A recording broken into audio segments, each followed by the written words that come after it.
Bem, com essa expressão vestidos e não nus, Paulo está se referindo à morte física, né? Aqueles que estão vestidos são os vivos, os que estão nus são os mortos.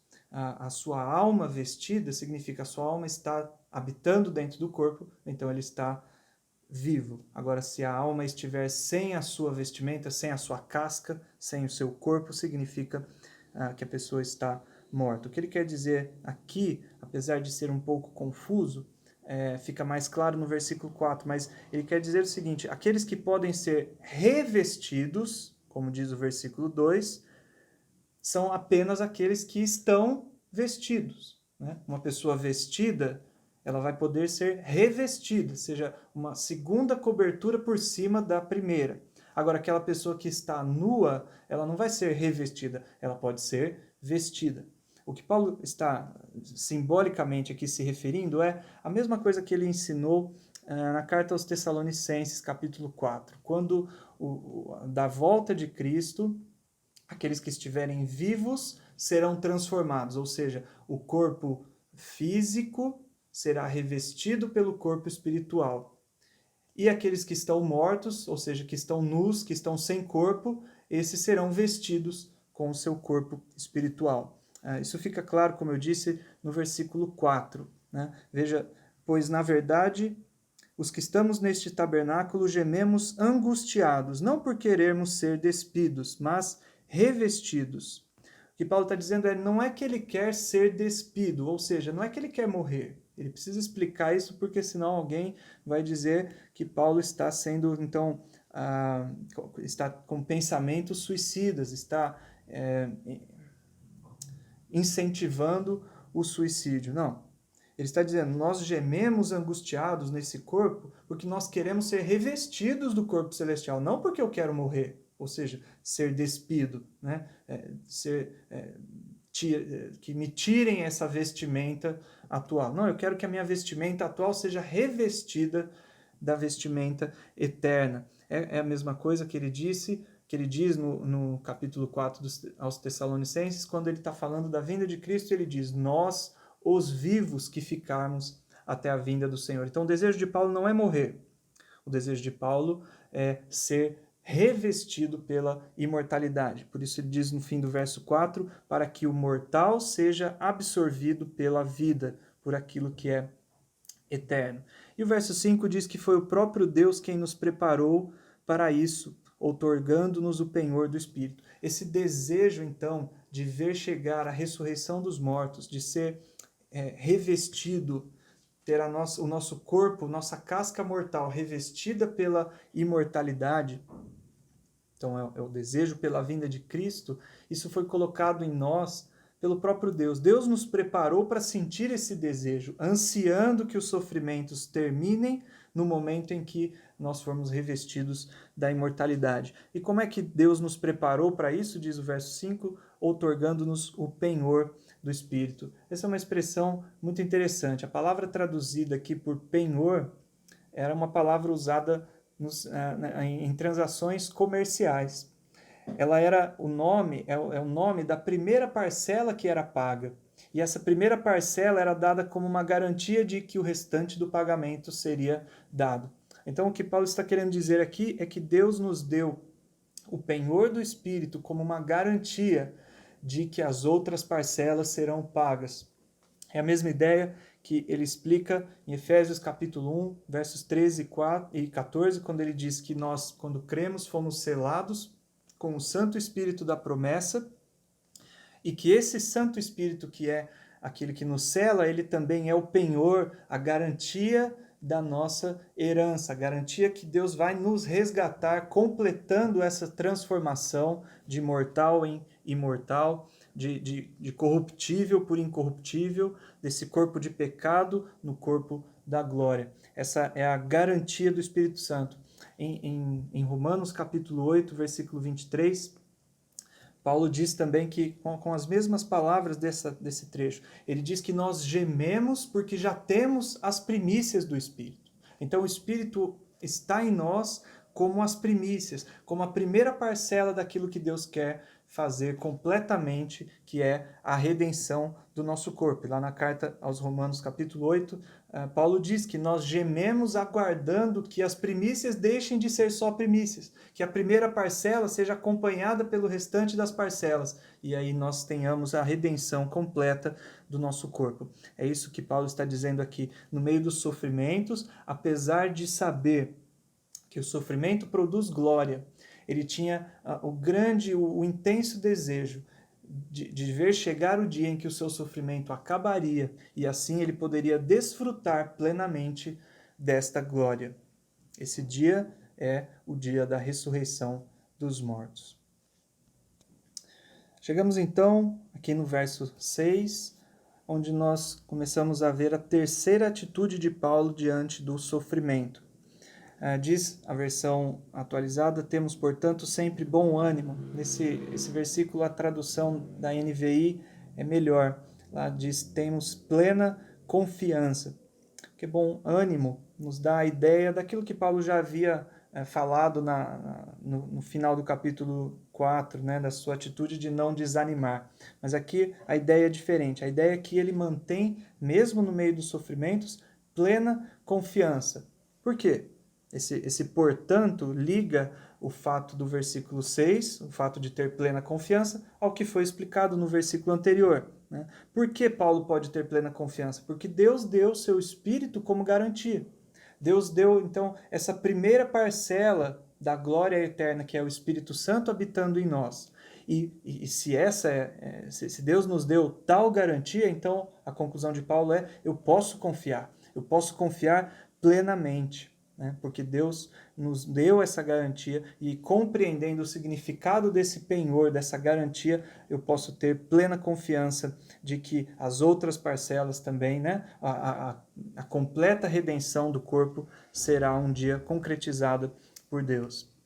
Por isso, mesmo sabendo que enquanto nós estamos do corpo, nós estamos ausentes do Senhor, nós podemos manter plena confiança. O que Paulo quer dizer não é ausente no sentido de que Deus nos abandonou. O Senhor Jesus disse, estou convosco todos os dias, o Espírito habita em nós. O que Paulo está querendo, está se referindo aqui é o fato de que enquanto nós estamos nesse corpo, nós estamos ausentes fisicamente do Senhor. Um dia nós estaremos presentes com um corpo, fisicamente junto com o Senhor. Vai ser um corpo totalmente diferente, mas será um corpo. Por enquanto nós estamos nesse corpo, neste tabernáculo terreno e passageiro, nós estamos ausentes do Senhor. Mas essa ausência física do Senhor não diminui em nada a nossa confiança. Por quê? Porque o versículo 5 mostra que Deus nos deu o seu Espírito como uma garantia. E, concluindo esse pensamento, diz o versículo 7, nós andamos por fé, não andamos pelo que vemos. O que Paulo quer dizer aqui é que a garantia ela é invisível, assim como, por enquanto, o corpo da glória é invisível. Mas é ótimo que seja invisível, porque esse trecho nos diz que as coisas visíveis são o quê? São temporais. Se Deus tivesse nos dado uma garantia visível, seria uma garantia temporária, passageira, mas a garantia que ele deu é uma garantia invisível, é o seu Espírito, é uma garantia que não vai passar, e por isso conclui então o verso 8, por isso, por causa dessa garantia, nós podemos manter plena confiança. A versão atualizada começa o verso dizendo, entretanto, mas mais uma vez, a tradução da NVI nesse versículo é melhor. O versículo na NVI começa dizendo, temos, pois, plena confiança. É uma consequência de ter entendido que a garantia que Deus nos deu é eterna, ela é invisível, por isso ela é eterna. Porque as coisas visíveis são passageiras, são temporais, mas a garantia invisível de um corpo que por enquanto para nós é invisível, o corpo que nós vamos receber, essa é uma garantia firme e passageira, porque ela não é corruptível, ela não eu acho que eu confundi, firme e permanente, ela não é passageira como as coisas visíveis. Por isso, podemos manter plena confiança. Mais uma vez, Paulo diz, preferindo deixar o corpo e habitar com o Senhor. O que ele quer dizer não já foi explicado isso, mas ele repete, ele não é que ele tem o desejo de morrer. Ele apenas diz que se essa for a vontade do Senhor, se a sua morte estiver nos planos do Senhor, ele mantém mesmo assim a confiança, porque ele recebeu uma garantia invisível, permanente, daquilo que ele vai receber. Então, seu desejo é ser revestido, seu desejo é que o seu corpo seja recoberto pela imortalidade, pelo corpo espiritual. Mas se a sua morte chegar antes do dia da volta de Cristo, ele não vê problema nenhum, continua mantendo plena confiança, porque sabe que no momento em que morrer, aqui nesse mundo ele estará habitando com o Senhor. Então, essa terceira atitude de Paulo pode ser resumida naquilo que ele diz em Filipenses, capítulo 1, versículo 21. Para mim, o viver é Cristo e o morrer é lucro. Qual é a quarta atitude de Paulo? Versículo 9. É por isso que também nos esforçamos, quer presentes, quer ausentes, para lhe sermos agradáveis. A quarta atitude de Paulo diante dos sofrimentos é se esforçar para agradar a Deus. Por isso, o verso 9 começa dizendo, é por isso, ele então está se referindo à ideia do verso anterior, a certeza de que quando morrer, imediatamente ele estará habitando com o Senhor. Essa certeza o leva a querer hoje se esforçar para viver uma vida que agrade a Deus, mas não apenas a vida, ele diz aqui, nos esforçamos, quer presentes, que significa presente? Significa no corpo. Quer ausentes, ou seja, fora do corpo. O que Paulo está querendo dizer é que a certeza de que ele vai, logo após a sua morte, estar habitando com Deus, faz com que ele com que ele se esforce para agradar a Deus, quer pela vida ou quer pela morte. Por quê? Verso 10. Porque importa que todos nós compareçamos perante o tribunal de Cristo, para que cada um receba segundo o bem ou mal que tiver feito por meio do corpo. Então, Paulo diz que esse esforço para agradar a Deus, seja pela sua vida, seja pela sua morte, se deve ao fato de que importa que todos nós compareçamos perante o tribunal de Cristo. Essa palavra aqui, comparecer, é a mesma palavra que em 1 Coríntios 3 e 13, quando o assunto também é o tribunal de Cristo, a palavra ali é traduzida por manifestar. Aquele versículo diz, manifesta se tornará a obra de cada um. É exatamente a mesma palavra que aqui é traduzida por comparecer. Isso significa que nós não vamos dar uma passadinha no tribunal de Cristo, né? Não é um evento que a gente vai, vou dar uma passada, tal, ver como é que é e depois eu decido se eu fico ou se eu não fico. Não, nós vamos comparecer e vamos comparecer para que a nossa vida seja manifesta. Não vai ser uma passagem rápida, vai ser uma passagem criteriosa, onde a nossa vida vai ser analisada e julgada pelo juiz, pelo justo juiz que é Cristo. Com o objetivo de, final do verso 10, que cada um receba segundo o bem ou mal que tiver feito por meio do corpo. Então, esse julgamento, chamado aí Tribunal de Cristo, é o momento em que o Senhor vai avaliar a forma como nós vivemos e até mesmo, como diz o versículo aqui anterior, a forma como nós morremos. Se vivemos uma vida esforçada para lhe agradar e se até mesmo com a nossa morte o nosso esforço foi agradá-lo. A certeza que Paulo tinha de que um dia ele estaria diante dessa avaliação criteriosa de Cristo o levava a se esforçar para agradar a Deus, quer pela vida, quer pela morte. Bem, irmãos, que lições podemos tirar desse trecho para nós? Algumas nós já falamos e eu quero resumir de forma rápida. Primeiro, precisamos prestar atenção nas palavras. O capítulo 4, verso 17, não diz que nós recebemos glórias apesar do sofrimento. Não. A glória, ela é produzida pelo sofrimento. Precisamos entender isso. Isso não significa que vamos buscar o sofrimento, né? Paulo disse nesse trecho, ele não tem o desejo de morrer. Ele não está buscando a morte. Não se trata de um distúrbio masoquista. Né? Não é uma busca pelo sofrimento, mas é uma convicção de que se Deus permite um sofrimento, então eu devo aceitar aquilo que Deus permitiu. E devo saber que é dessa forma que Ele está produzindo em mim a glória que um dia eu irei desfrutar. Né? Não é uma busca pelo sofrimento, mas é uma aceitação à soberania de Deus, à sua vontade soberana, com a convicção, com a certeza de que esse sofrimento está produzindo glória em mim. O que mais que nós podemos aplicar como lição na nossa vida? Nós precisamos, irmãos, aprender a viver pela fé. No final do capítulo 4, Paulo compara coisas invisíveis com coisas visíveis. E é extremamente característico de nós.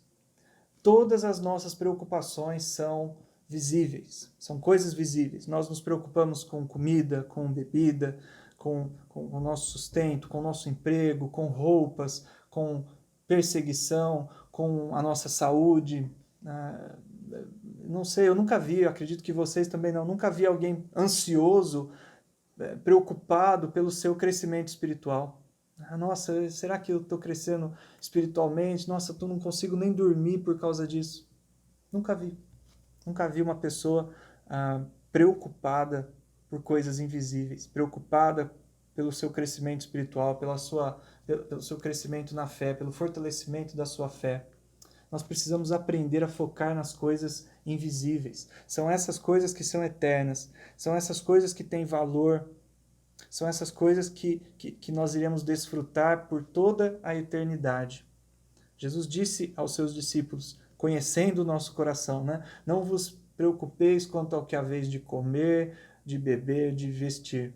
Jesus não falou, não vos preocupeis quanto às coisas espirituais, porque o ensino ali era para que a gente tire o foco das coisas materiais. Nós vivemos baseados naquilo que é visível.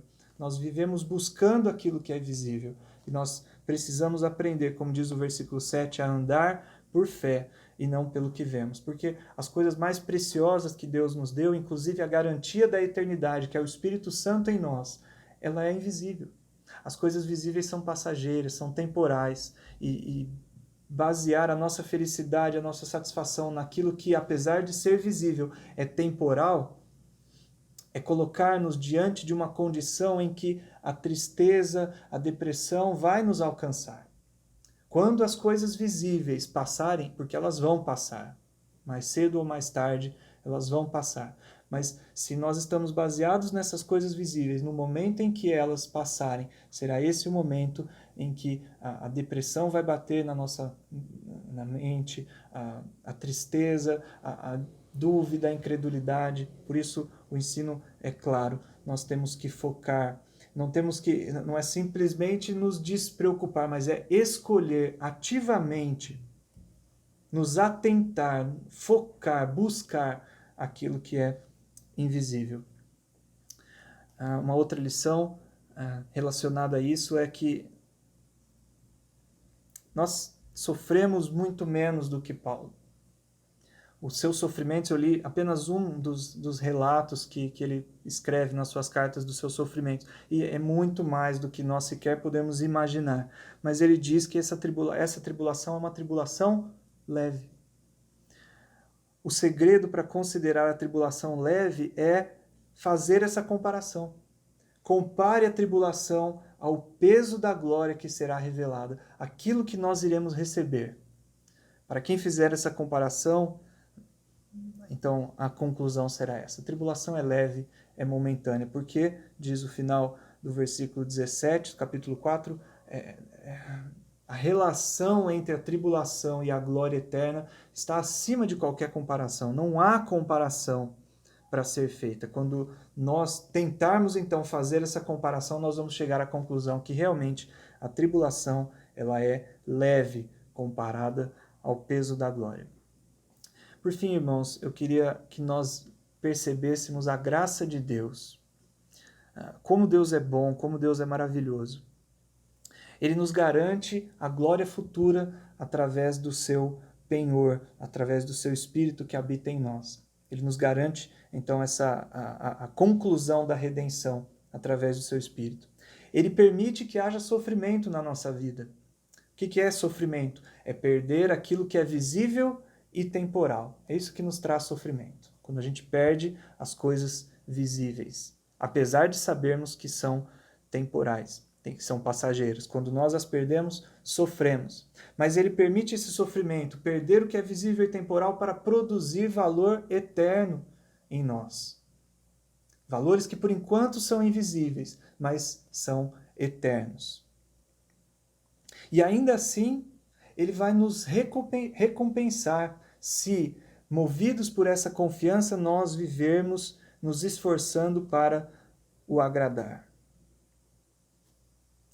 Deus é maravilhoso demais. Garante a glória futura.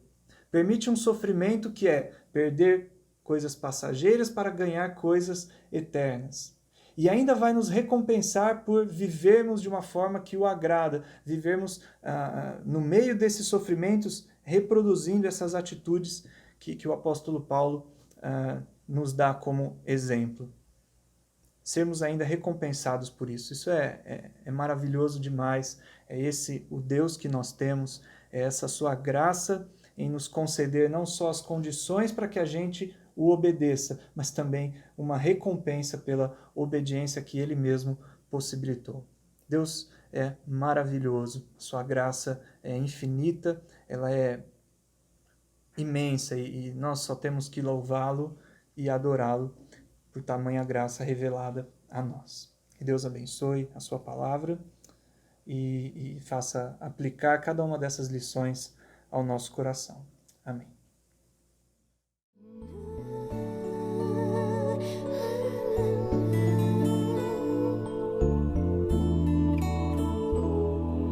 Tudo coopera pro bem e às vezes não vemos como pode ser. Surpresas que a vida reserva a nós não irão surpreender a Deus. Nosso Pai sabe o que é melhor, mas seu caminho não é o meu. E se a tristeza chegar e ninguém se importar, que eu possa então me lembrar.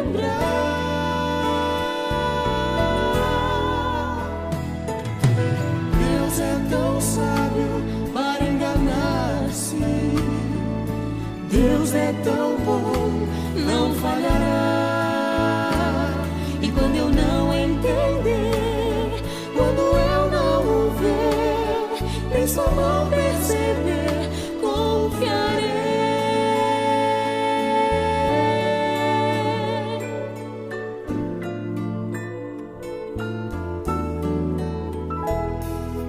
Ele conhece o futuro, e eu guarda em suas mãos de amor. Nossa esperança está em Deus, segurança nele achei. Incomparável é seu amor, nos guiará em paz. E como oleiro está moldando-nos pra um dia sermos como Ele é.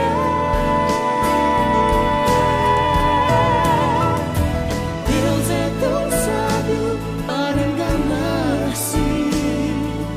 Deus é tão bom, não falhará. E quando eu não entender, quando eu não o ver, nem sua mão perceber, confiarei.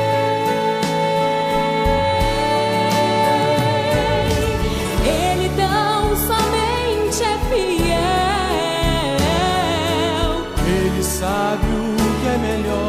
pra mim.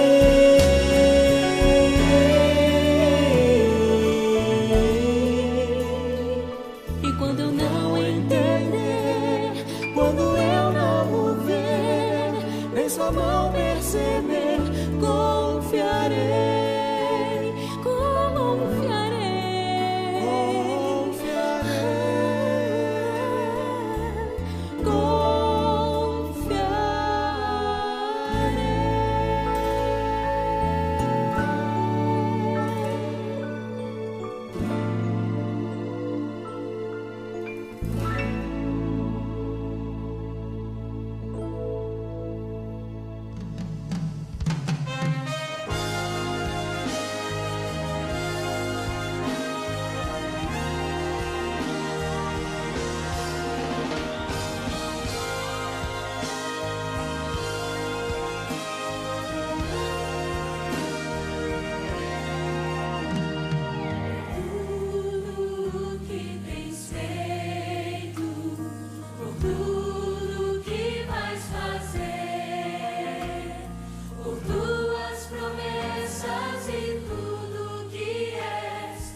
te